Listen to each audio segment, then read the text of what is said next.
Hello ಸ್ನೇಹಿತರೆ, ಹೇಗಿದ್ದೀರಾ? ನೀವು ನೋಡ್ತಾ ಇದ್ದೀರಾ ನಿಮ್ಮ ಗುರುಜಿ ಯೂಟ್ಯೂಬ್ ಚಾನಲ್. ನಾನು ಮಿಥುನ ರಾಶಿಯವರಿಗೆ ಗಂಡಾಂತರ ಒಂದು ವಿಷಯವಿರುತ್ತೆ. ಯಾವುದೇ ಆಚೆ ಹೋದರೂ ಅವರಿಗೆ ಏನಾದರೂ ಪೆಟ್ಟು ಮಾಡಿಕೊಂಡು ಬರ್ತಾರೆ. ಆಮೇಲೆ ಯಾವುದಾದ್ರೂ ಕೆಲಸ ಮಾಡಿದರೂ ಹಣವನ್ನು ಸಿಗುವುದಿಲ್ಲ.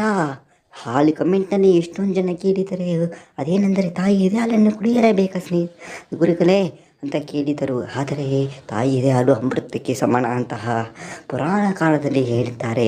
ಆ ಒಂದು ಪರಿಹಾರ ಬಿಟ್ಟು ಬೇರೆ ಪರಿಹಾರ ಯಾವುದೇ ಇಲ್ಲ. ತಾಯಿ ಎದೆ ಹಾಲನ್ನು ಕುಡಿದರೆ ನಿಮಗೆ ಯಾವುದಾದರೂ ಗಂಡಾಂತರ ಇರಲಿ, ಅದು ಈ ಮುಹೂರ್ತಕ್ಕೆ ಜೂಮಂತರಾಗುವಂಥ ಶಕ್ತಿ ಈ ತಾಯಿ ಎದೆ ಹಾಲಿಗಿದೆ. ಈ ಒಂದು ಮತ್ತು ನಾನು ಇನ್ನೊಂದು ಪರಿಹಾರವನ್ನು ಹೇಳಿದೆ. ಅದೇನೆಂದರೆ ಅಮ್ಮನವರ ದೇವಸ್ಥಾನಕ್ಕೆ ಹೋಗಿ ಏನಾದರೂ ದಾನವನ್ನು ಕೊಡಿ. ತಾಯಿ ಎದೆ ಹಾಲನ್ನು ಮೊದಲು ಕುಡಿಯಬೇಕು.